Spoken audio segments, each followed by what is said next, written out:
2026. And today I'm going to explain to you why UEFA cannot punish Barcelona despite Florentino Perez's threats.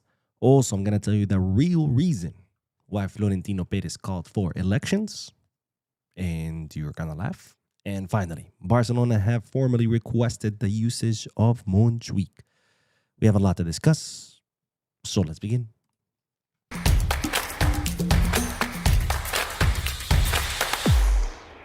Hello everyone, welcome to the channel. My name is Mo, and I know I'm speaking a little bit low right now, but that's because I was sick all day. I was in bed all day sick.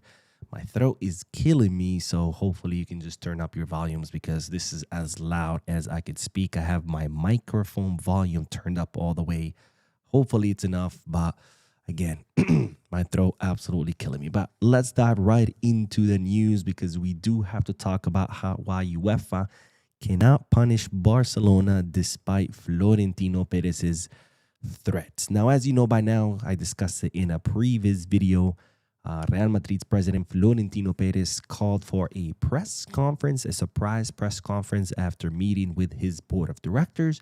A press conference that a lot of people thought, well, Florentino Perez was going to take responsibility for what was going on. You know, a terrible season, a failure of a season, I should say, where they're ending a second season in a row trophyless, a locker room that's completely fractured with infighting between the players, 3 coaches in less than 12 months, a club that's reeling economically with a 1.5 billion euro debt, a stadium that's been a complete ripoff with a pitch that they have to paint green so it looked better, a stadium that cannot hold concerts, a parking lot that cannot be completed.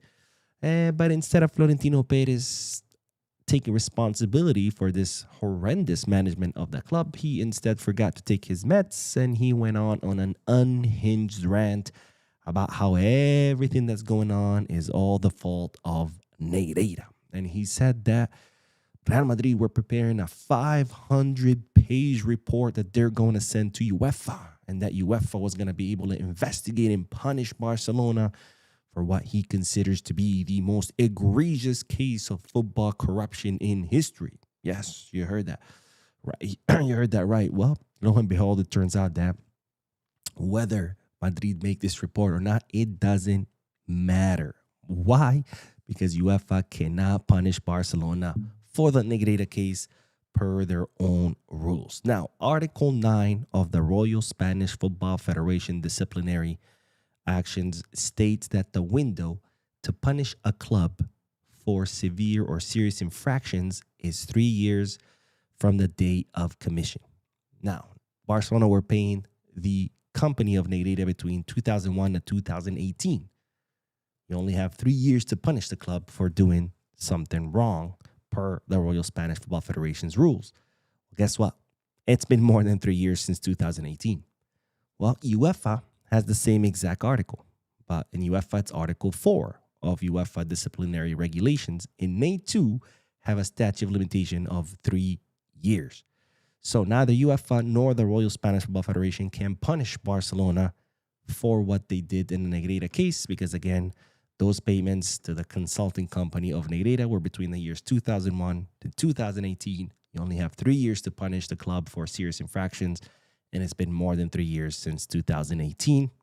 So despite Florentino Perez's threats that he's going to send this huge report that's going to show the world how Barcelona bribed referees, even though there's been a 3-year investigation by the prosecutor's office and there's not a single shred of evidence that Barcelona did anything wrong, those threats are nothing but empty. And my guess is that, well, Florentino Perez knew that. But of course, it didn't stop him from, well, trying to distract his socios and the followers with the whole Negreira, because of course, it's much easier to distract them with a Negreira case than admit that he has been an absolute disaster of a president. Now, speaking of presidents, the current Barcelona president, the interim president, Rafa Yuste, because as you know, Joan Laporta won the elections, but he cannot become president until July again. So for now, it's Rafa Yuste who's the interim president. Well, he had some statements in reply to Florentino Perez by saying the following. Florentino's words struck me as pathetic and full of lies. The club already issued a statement yesterday considering legal action. But I want to say that this maneuver by Florentino Perez to cover up a sporting disaster that has been going on for 2 years will get him nowhere. It's pointless to talk about Negreira again when we've won 2 leagues with a project featuring players from La Masia and others who came from elsewhere.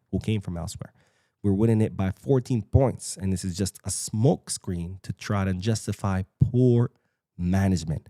Barca fans are very happy, and nothing will take that away from us. So Rafa used to firing shots at Florentino Perez and, well, calling it for what it is, his statements. Nothing but a smokescreen to distract away from his horrendous management of the club. And speaking of horrendous management, yesterday someone asked me, he said, "Hey, Mo, do you have more details about Real Madrid's financial situation?" Well, I do, because the Economista, this is a newspaper in Spain, have released a detailed report of Real Madrid's dire financial situation that has pushed Florentino Perez into calling elections. And, well, they have revealed why Florentino Perez has called for elections. And that's because he wants a new mandate so he can sell 5% of the club's stake in order to generate liquidity, because that's how bad the current financial situation is at Real Madrid. Now, let's look at this report. This is not the full report. This is just the highlights of the report. But the Economista revealed the following: that revenue at Real Madrid fell 3% to 571.2 million euros during the first half of the fiscal year, which is from July to December. The club's operating profit collapsed by more than 50%, dropping from 59.5 million to 29 million. Their profit has been slashed by half. Net profit after taxes fell dramatically by 80%, from 29 million euros to just 5 million euros. That's crazy. Real Madrid's profits were 29 million euros, down from 60. Once you pay taxes, that goes down to 5 million euros. But it continues. Now, one of the major reasons why there's been a huge drop in profits is, of course, the rise in wages. Personnel costs increased to 16% to 277.5 million euros, and the sporting squad payroll rose from 195 million to 229 million. And the financial costs are also increasing because the club's growing debt, because, of course, debt is expensive. Not only are you paying what you owe, but you also are paying interest.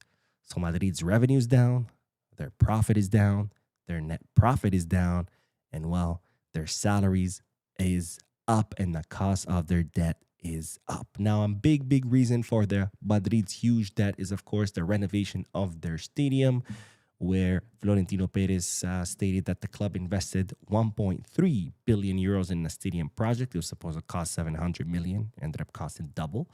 Real Madrid took 3 separate loans: 575 million in 2019 for the stadium structure and roof, around 350 million euros in 2022 for the underground system, and 370 million in 2023 for technology, VIP areas, and additional upgrades. By the way, that underground system, that's their retractable pitch, which turns out to be a total disaster.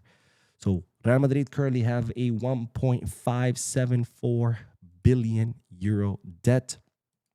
And ladies and gentlemen, the reason why Florentino Perez has called for elections, it's because he wants a new mandate, because he wants to sell 5% of the club to generate liquidity. Let's not forget, a few years ago, they were telling us that, Barcelona's broke. The club's going to cease to exist. Ha, ha, ha. Madrid, they're doing so great. Well, look at them now. They're going to sell 5% of the club to generate liquidity. Remember that next time someone tells you how Barcelona is broke. Now, speaking of stadiums, Barcelona have made a formal request to the city of Barcelona for the usage of Montjuic, the Olympic Stadium Luis Companys, for the beginning of the 2027-2028 season. Now, as you know, in the summer of 2027, Barcelona will begin to build the roof of the Spotify Camp Nou. During that process, the stadium has to be shut down between 4 to 5 months, and even though construction will begin in the summer. Of course, summer is not 4 to 5 months long. It's only 3 months.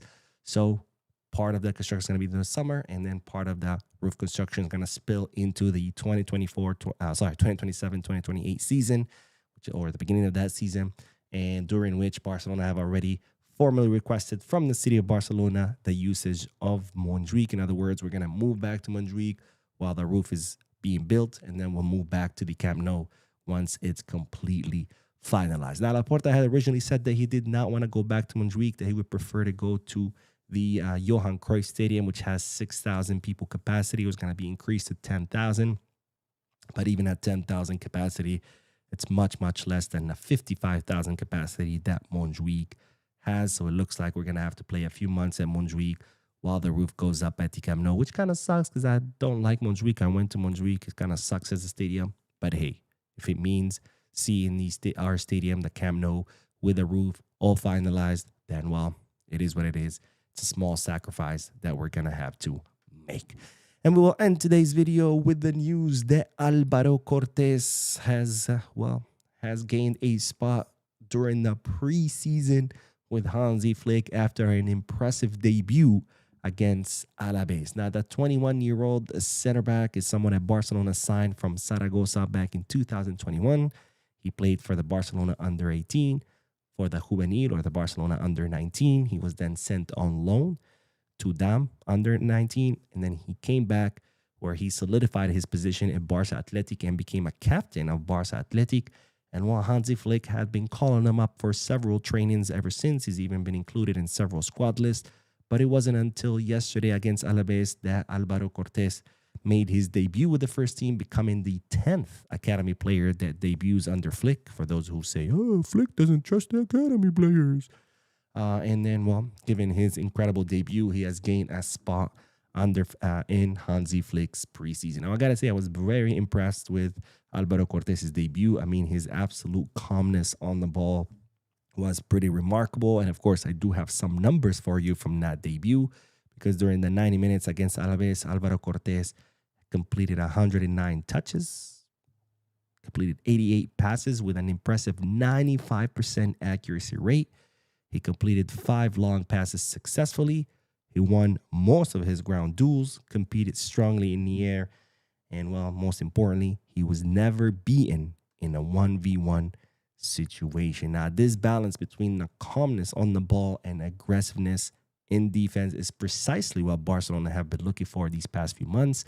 And as such, Alvaro Cortez has now gained a spot in Hansi Flick's preseason. And who knows, we might have maybe found another solution to our defensive needs. Anyways, that is all, ladies and gentlemen. Let me know what you guys think about Alvaro Cortez, about Barcelona having to play at Montjuic for a few months while the roof is being built, and, of course, about the whole debacle of Florentino Perez not taking his meds and going on a crazy, unhinged rant. Don't forget to hit the like button, subscribe to the channel, drop a comment, and as always, Viscarsa.